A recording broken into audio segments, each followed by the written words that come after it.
বৈষম্যবিরোধী ছাত্র আন্দোলনের অন্যতম দুই সমন্বয়ক হাসনাত আবদুল্লাহ ও সার্জিস আলমকে ট্রাকচাপা দিয়ে হত্যার চেষ্টা করা হয়েছে। বুধবার ২৭শে নভেম্বর চট্টগ্রাম কক্সবাজার মহাসড়কে সন্ধ্যা ৭:৩০টার দিকে এই হত্যাচেষ্টার ঘটনা ঘটে।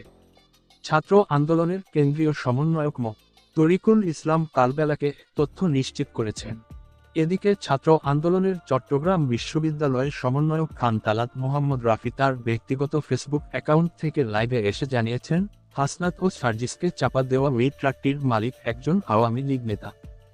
একই সঙ্গে তিনি জানান, ওই নেতা হাসিনা সরকার পতনের পর থেকে পলাতক আছেন। রাফি বলেন, ট্রাকটি গাড়িতে চাপা দেওয়ার পর আরও দুটি বাইকে চাপা দেয়। বাইক দুটি আমাদের ছিল।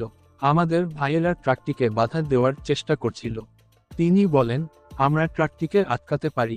ট্রাকের ড্রাইভার এবং হেলপারকে ধরে আমরা যখন জিজ্ঞেস করি গাড়িতে কেন চাপা দেওয়া হলো, তখন তারা বলতে থাকে, চাপা দিয়েছি, কি করবেন, মারবেন, মেরে ফেলেন, জেলে দেবেন।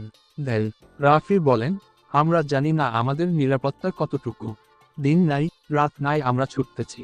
যখন যেখানে সমস্যা হচ্ছে আমরা যাচ্ছি এবং কথা বলছি।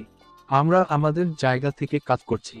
কিন্তু কিছু মহল শুরু থেকে এখন পর্যন্ত আমাদের ক্ষতি করার জন্য উঠে পড়ে লেগে আছে। আর তারই প্রতিফলন আজ আপনারা দেখলেন।